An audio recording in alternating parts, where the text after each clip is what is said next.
I remember the exact moment when 35 years of marriage shattered like fine crystal on a marble floor.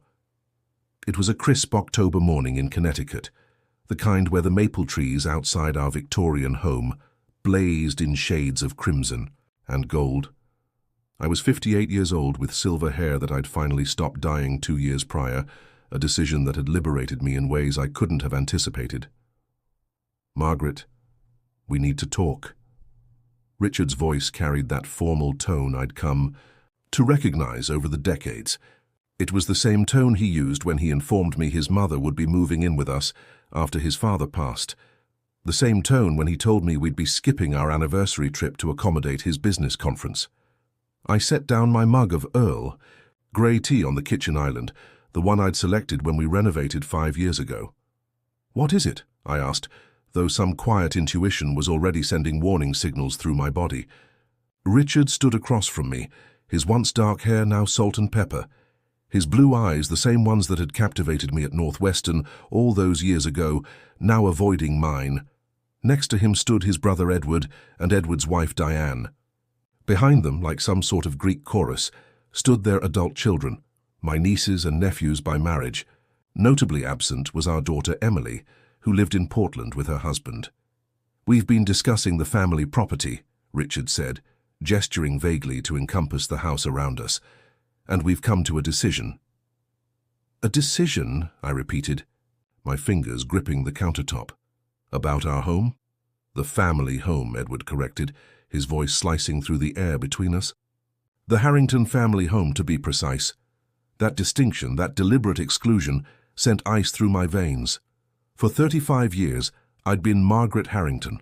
I'd hosted Thanksgiving dinners in this dining room, planted the hydrangea, bushes that lined the front walkway, selected every paint color and light fixture during the renovations.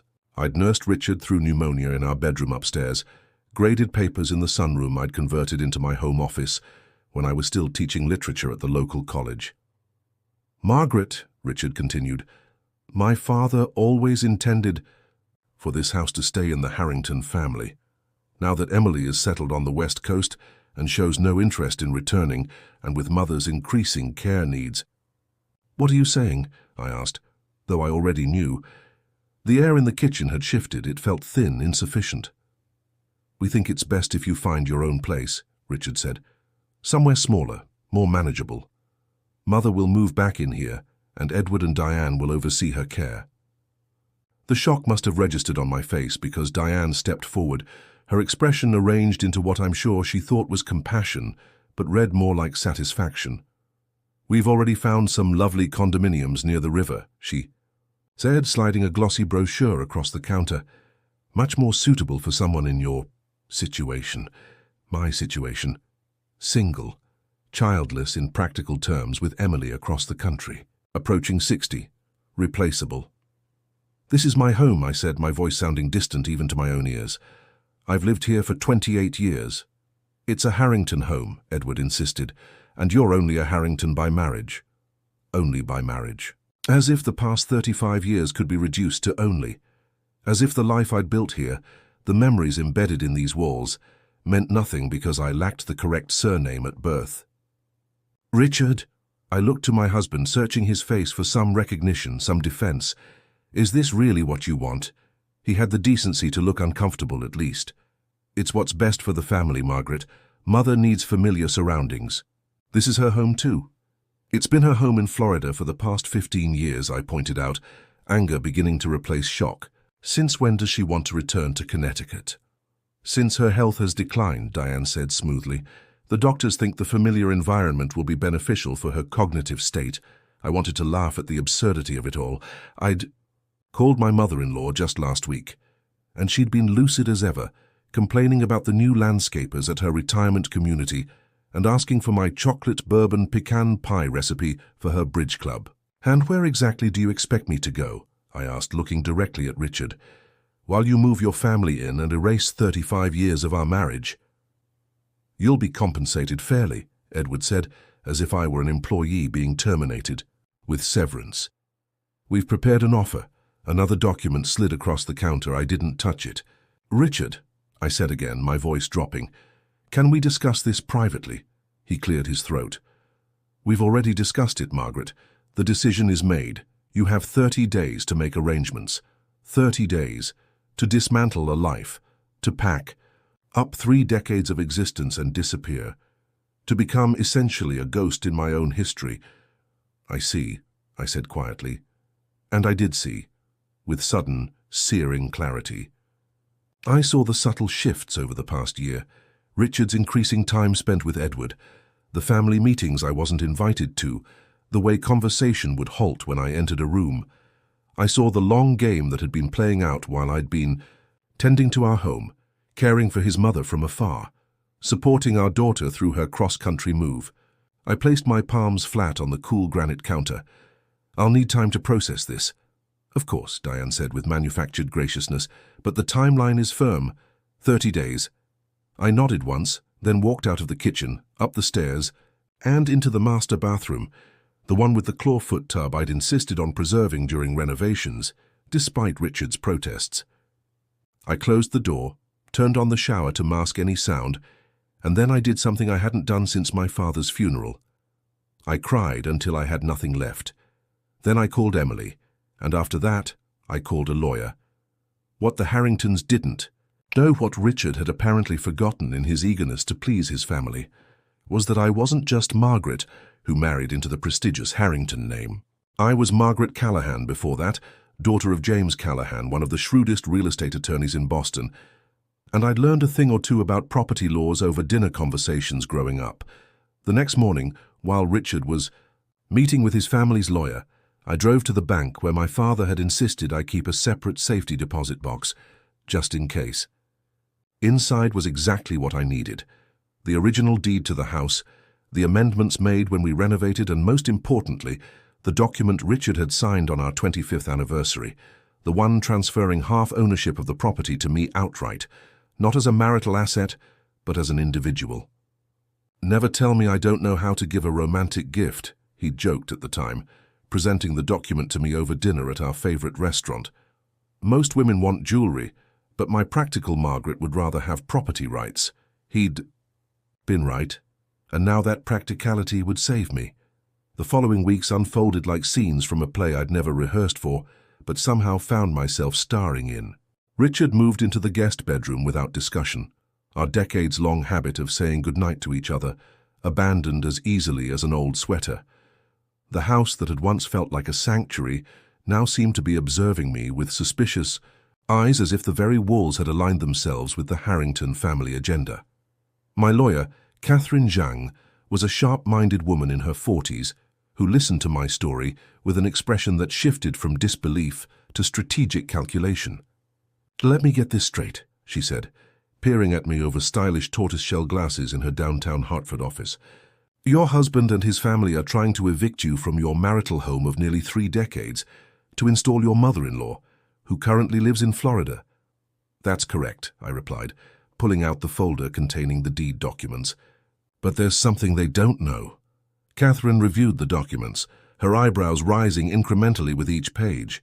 When she reached the ownership transfer from our 25th anniversary, she let out a low whistle. "Well, Mrs. Harrington, it seems your husband gave you quite the anniversary present. This changes everything." She looked up at me. "Does Richard remember signing this?" "I doubt it," I admitted. "It was his idea at the time, his grand romantic gesture, but Richard has always been easily influenced by his family. Edward probably convinced him it wasn't binding, or that it could be undone." "It can't be," Catherine said firmly. "This is ironclad. You own half this property outright, not as a marital asset. They can't force you out, not in 30 days, not ever without your consent or proper legal proceedings, which, frankly, they would lose."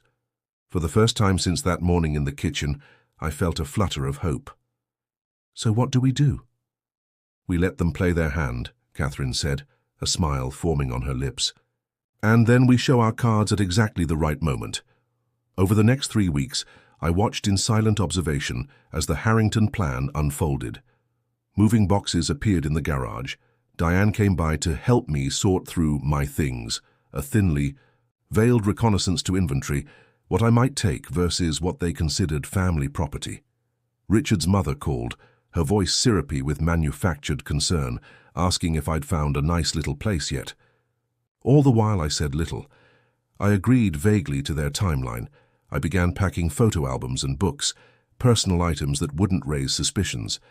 I allowed Richard to believe I was complying, broken but accepting. Emily flew in from Portland, furious on my behalf. She arrived like a hurricane, confronting her father in the kitchen with a ferocity that both warmed my heart and broke it anew. "How could you do this to Mom?" she demanded, her voice echoing through the house. "After everything she's done for this family, for your mother, for you?" Richard's response was a rehearsed litany of excuses: family obligation, his mother's needs, the Harrington legacy. The same justifications he'd been muttering to himself at night, loud enough for me to hear through the guest room wall, as if trying to convince himself. After Emily's initial confrontation produced no change in plans, she and I sat in the sunroom, sharing a bottle of wine as autumn rain pattered against the windows. "I could kill him," she said, her eyes, so like her father's, blazing with indignation. "Just wait until I tell David. He'll never speak to Dad again." I reached across and took her hand. "Don't burn bridges you might want to cross later," I advised. "Your father and I need to resolve this between us." "But what are you going to do, Mum? Where will you go? You can't possibly be looking at those awful condos Aunt Diane picked out." I smiled, the first genuine smile in weeks. "I'm not going anywhere, sweetheart. Trust me on this." Emily stayed for 3 days before reluctantly returning to Portland, extracting a promise from me to call her daily with updates. Her parting words to her father were coldly formal, leaving Richard standing in the driveway looking somehow diminished. As the 30-day deadline approached, the Harringtons' confidence grew. A moving truck was scheduled. Richard's mother booked a flight from Florida. Edward and Diane began measuring for new furniture. Through it all, I maintained my quiet dignity, sharing nothing of my conversations with Catherine. I moved through the rooms of my home memorizing details: the way afternoon light slanted through the stained glass window on the landing, the particular creak of the third step on the back stairs, the view of the garden from the kitchen sink where I'd stood washing dishes for 28 years. 2 days before the deadline, I received a formal letter from the Harrington family lawyer outlining the generous settlement they were offering, a lump sum that amounted to roughly 3 years of my teaching salary in exchange for vacating the premises and relinquishing any claim to the property. I called Catherine immediately. "They've made their move," I told her. "Now it's our turn." "Perfect timing," she replied.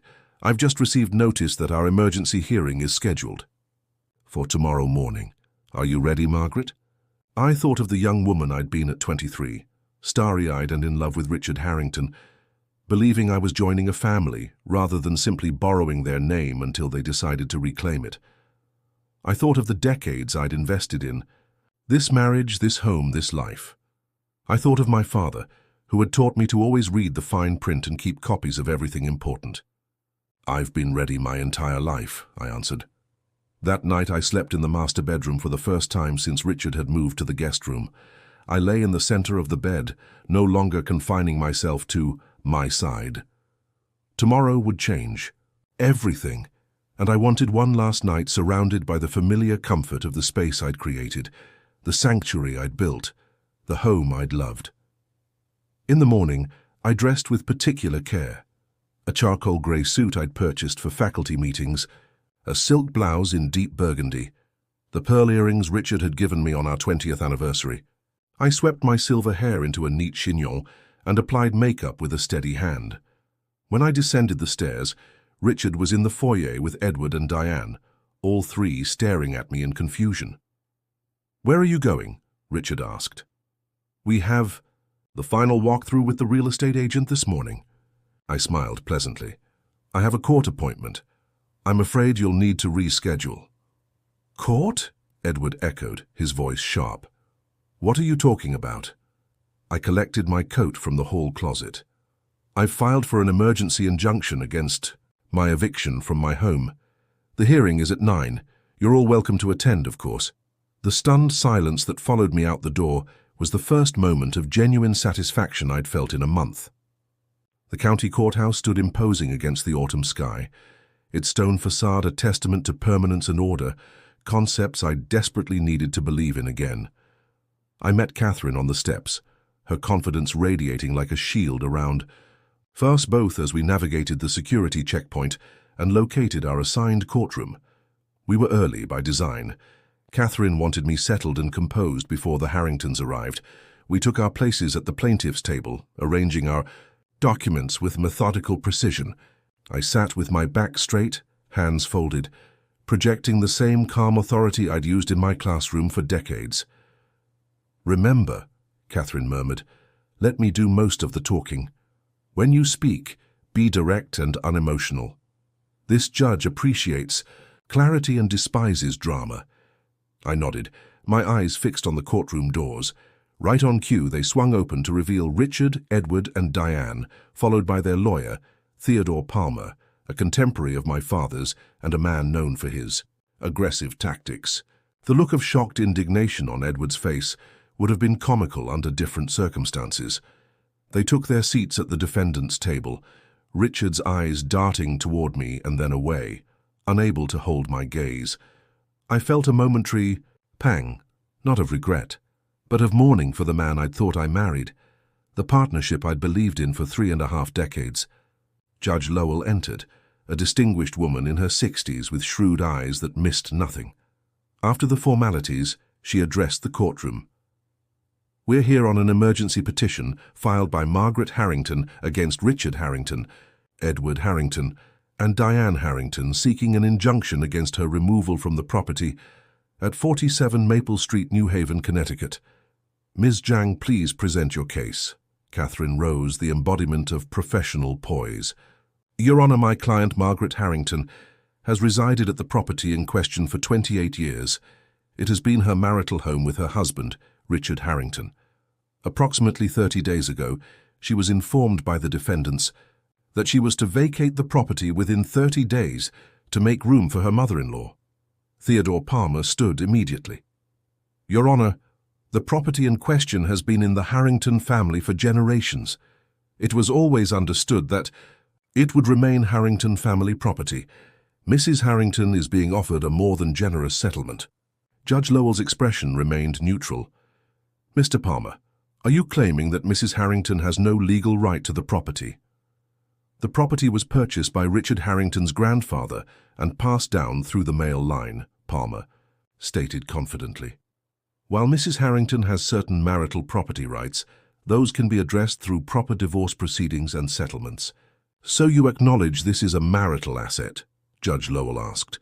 "In part, Your Honor, but—" Catherine interrupted smoothly.